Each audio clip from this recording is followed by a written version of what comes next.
My name is Brad Fagergren, and I'm a human resources consultant with Stratus HR. And we thought we would talk about religious accommodations and specifically what you need to do and what you need to know if employees are requesting time off for religious purposes or for religious holidays.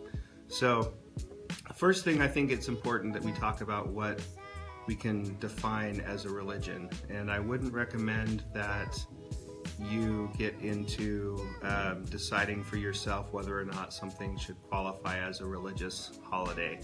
So it shouldn't necessarily be, doesn't even have to be an established organized religion necessarily. Somebody could still request time off for a religious holiday that was of spiritual importance to them, or could have been a holiday that just had some kind of religious observance for them. So I wouldn't get into that whole definition of whether or not you consider that to be a real religion or not. I think we would err on the side of caution and take that employee with what they're saying with the request. So the question is whether or not you are required to provide religious accommodations for employees making requests for time off, and the answer is yes. So you are required to do this. Now that doesn't mean that it's just a blanket, carte blanche for the employee to take time off with that request. The employer still has that opportunity to make accommodations, but it has to be within the guidelines of what the company can accommodate and what's called a reasonable accommodation.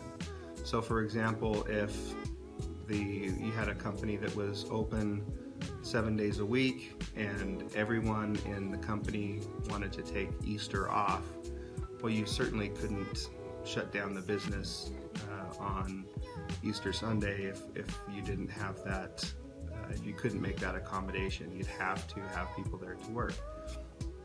So you do want to look at whether or not you can accommodate that request.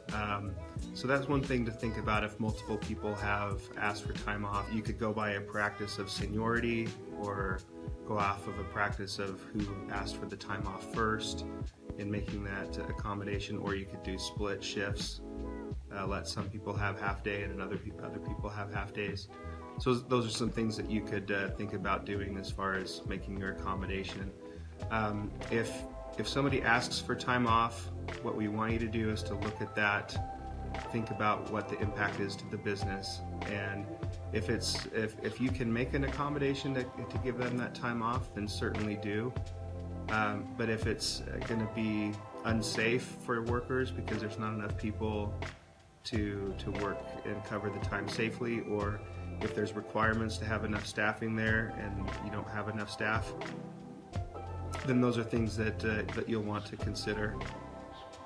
Also, if it's not fair to the other employees, so it wouldn't necessarily be fair if you're open on Sundays, for example, and you gave the same people weekends off.